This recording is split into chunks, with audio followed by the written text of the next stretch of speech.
that's all I really need. It's just a rough outline to give me some guidance.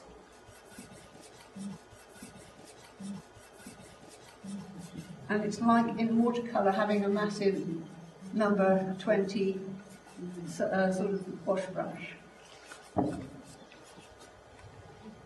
I'm also going to have a little bit of darker shade up here. This is the same colour, cobalt blue. Bit of depth there to it. So a bit of Naples yellow. So I've got a bit of pink here now going in as well. Just here and there.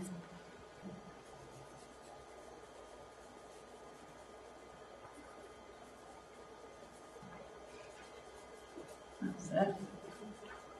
And just there. So that when I come to do the mountain, I haven't got any little gaps. So we're building up this lovely edge. Now, what I was doing there was putting in a nice sharp edge on the light side, and on the shadow side, I'm softening it away like that.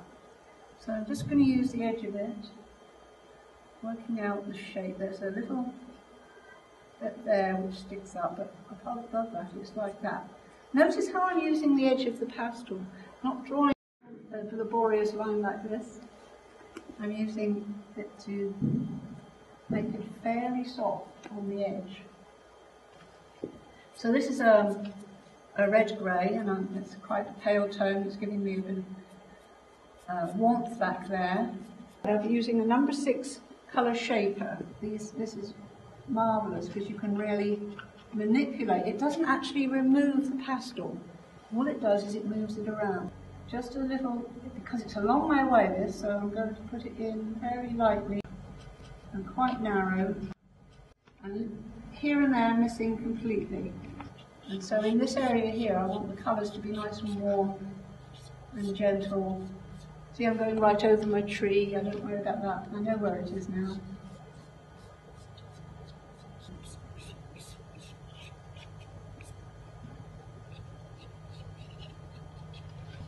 I want to put in the background before I start on the details. It saves me having to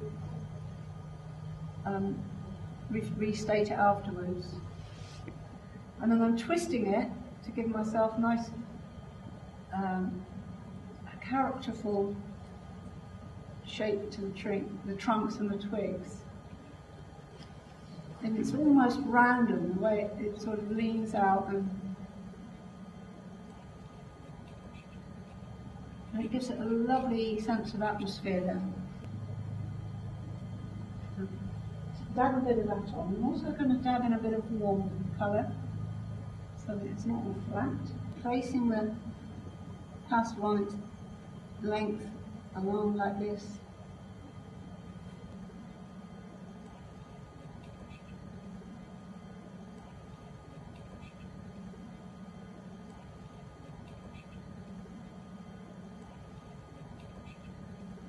See, what it does is it blends all the colours together, and it makes that effect like you get a corrugated, rusty corrugated or red painted. And it's so easy to do it with this. But this one's more of a bushy one. So that's the dark bits of it.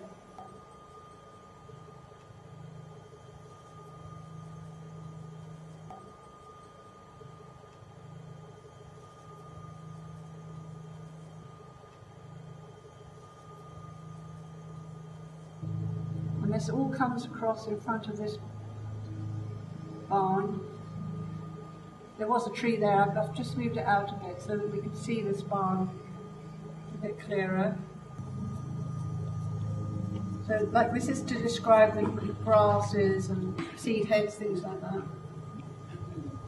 I'm going to put in some of this red grey as the basis of that part. And some lighter, the same colour but lighter tone. So now I'm starting to build up this area of rough ground. So I don't want to do it this way because I'll get a sort of smooth effect, and I don't want it to be smooth. I I want it to look like it's all growing. Dead and dying foliage, that's rather a nice muted colour. There's no problem, you can just mute it down again with some of the grey colours. I need to come in a bit closer to the path. And then some of that nice sap green.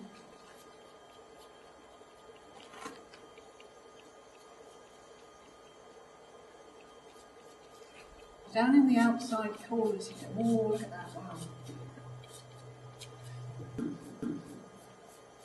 I quite like a bit of dark foreground.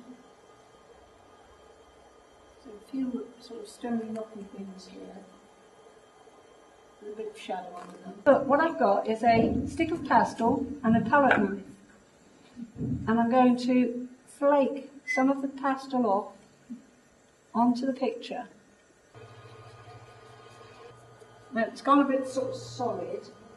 I don't like it so much, so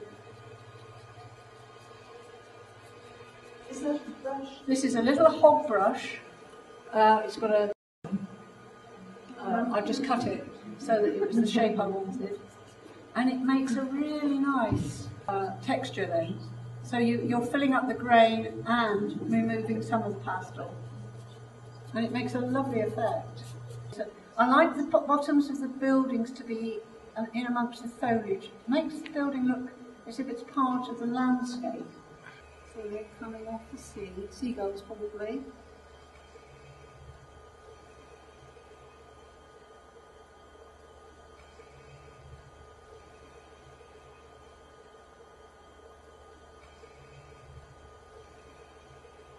Let's put the mount on it, see how that looks now.